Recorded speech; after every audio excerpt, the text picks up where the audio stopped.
అందరికీ నమస్కారం. నా పేరు శ్రీ సోమశేఖర్, నంద్యాల జిల్లా ప్యాపిల్ మండలం ఉటుకొండ గ్రామం.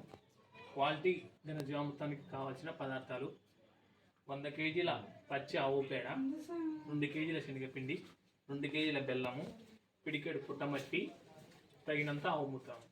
ముందుగా 100 కేజీల పచ్చి పేడను భూమి తగలకుండా ఈ విధంగా కరపాలు పట్టపేడ వేసుకొని సలపాగా వేసుకొని ఈ విధంగా ఆరబెట్టుకోవాలి. ముందుగా 2 కేజీల బెల్లంను ఆవు మూత్రంలో నానబెట్టుకోవాలి. మెత్తగా కరిగే విధంగా నానబెట్టుకోవాలి.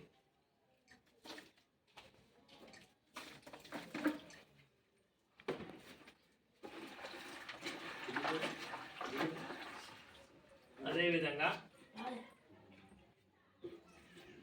2 కేజీల శనగపిండిని మన బజ్జీల పిండి మాదిరి గుంటలు లేకోకుండా బాగా పిసుక్కోవాలి.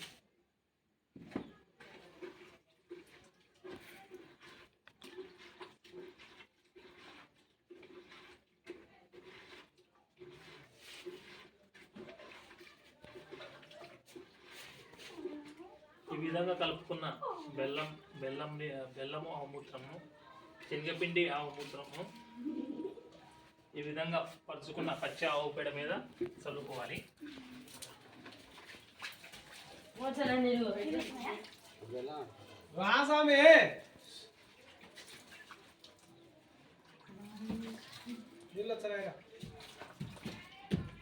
అదేవిధంగా శనగపిండిని కూడా చల్లుకోవాలి.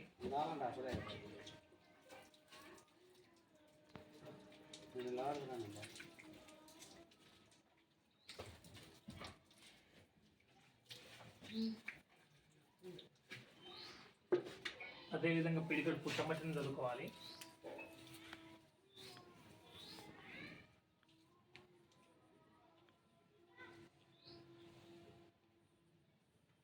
ఈ విధంగా చల్లుకున్న తర్వాత మొత్తం కలిసిపోయే విధంగా తిప్పుకోవాలి. ఇదంతా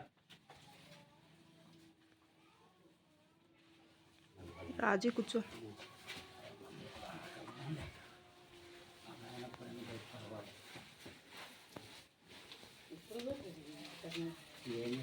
లేట్ అవుతుంది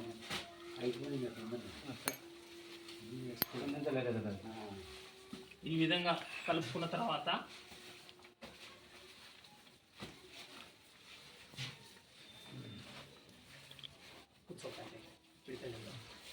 అన్నిటినీ ఒక సైజుగా పిడికలు తయారు చేసుకోవాలి. ఈ విధంగా తయారు చేసుకోవాలి. ఈ పిడికలు నీడలో ఆరబెట్టుకోవాలి. 5 నుంచి 7 రోజుల లోపల ఆరుతాయి. వీటిని పొడి చేసుకొని నేలకు తగలకోకుండా ఒక గోనె సంచిలో చెక్క పైన పెట్టుకోవాలి.